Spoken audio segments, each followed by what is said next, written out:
अल्हम्दुलिल्लाहि वहदा वस्सलातु वस्सलाम अला मन ला नबी अबादा अम्मा बाद।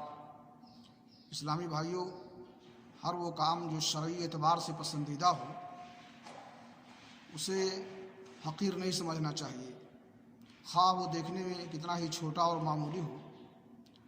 हत्ता कि खंदा पेशानी से मिलना भी जो लोगों की नज़रों में कोई ख़ास हैसियत नहीं रखता है, लेकिन चूँकि ये अखलाक़ी सिफ़त है और बातनी महब्बत का मज़हर है, इसलिए इस्लाम में इसकी बड़ी अहमियत है।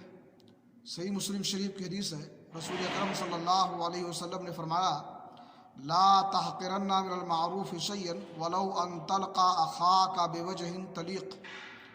कि कोई भी भलाई वाला काम मामूली ना समझो, उसे हक़ीर ना समझो, अगरचे तुम्हारे भाई से खंदा पेशानी के साथ मिलना ही हो।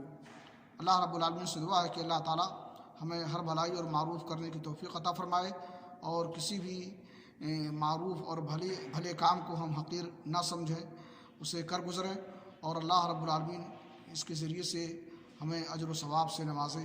व आख़िर दअवाना अल्हम्दुलिल्लाहि रब्बिल आलमीन।